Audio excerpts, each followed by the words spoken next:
in ka badan 12 saacadood ayaa ka soo wareegatay markii uu qarax xoogani ka dhacay magaalada Muqdisho ee caasimadda Soomaaliya. waxaana qaraxaasi uu ku soo aaday xilli ay ahayd maqaayada uu qaraxu ka dhacay oo lagu magacaabo Top Coffee mid mashquulsan. dhalinyaro badan oo ciyaar finaal ku daawanaysa ayaana lala eegtay qaraxaas. maqaayada uu qaraxu ku dhacay ayaa ku taala degmada Boondheere ee gobolka Banaadir, gaar ahaan darjirka Dahsoon ayaysan ka fogeyn meesha uu qaraxu ka dhacay. waxaana halkaasi ay tahay goobtii ka horeeta lagu dilay ama sanado ka hor lagu dilay wariyihii idaacadda Muqdisho iyo sidoo kale warbaahinta qaranka ee Cabdicasiis Afrika. in ka badan 10 qofood oo dad shacab ah ayaa la tilmaamay halkaasi inay ku naf waayeen.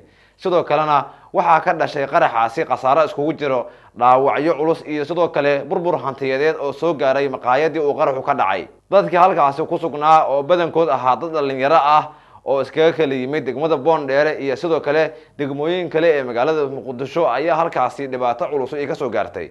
waxaana dadka halkaasi dhibaatadu ka soo gaartay loola cararay qaarkii dhaawacmay xarumaha caafimaad ee ugu dhawaa goobta uu qaraxu ka dhacay. hay'adaha ammaanka ilaa ay haatan maysan sheegin cidda ka dambeysay qaraxaas iyo sidoo kale ciddii fududeysaba.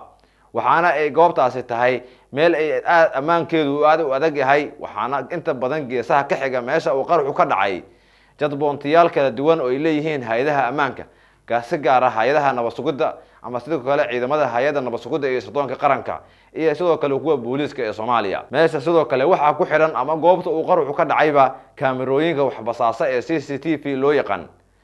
ma jirto ilaa ay haatan raac ay soo saareen hay'adaha ammaanka marka laga soo tago in booliiska Soomaaliya uu sheegay in qarax halkaasi la dhigay lagu laayay dad shacab ah, kuwaasi oo tirada ay ku sheegeen booliisku 5 qof inay tahay. haddana ma jirto wax war oo ka soo baxay dhinaca hay'adda nabad sugidda iyo sirdoonka qaranka oo iyadu ah hay'adda inta badan la socota ammaanka Muqdisho, maadaama dad dhalinyaro dhar cad ah oo aad loo soo hubeeyay ama loo soo qalabeeyay ee waayidii ugu dambeeyay ku sugnaayeen gudaha magaalada Muqdisho ee caasimadda Soomaaliya. dadka shacabka ah ee Muqdisho ayaa isweydiinaya cidda fududeysay qarax inuu halkaasi ka dhaco, sidoo kalena sababta ay dawladda ilaa iminka ay kaga aamusan tahay oo ay u soo qaban ciddii fududeysay qaraxaas ee halkaasi ku leysay dadka shacabka ah.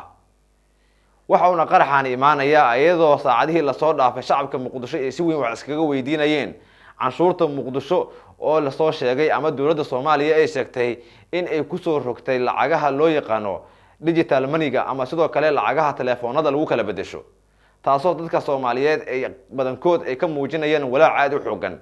waxa inay dawladda Soomaaliya sheegtay in lagama maarmaan ay tahay in la bixiyo canshuurtaas. lambar kasta oo u diiwaan gashan xarun ganacsi ayaa la sheegay ama ay dawladdu sheegtay inay ka jarmi doonto canshuurta, taasoo lagu sheegay cadadkeedu inuu gaarayo 5%.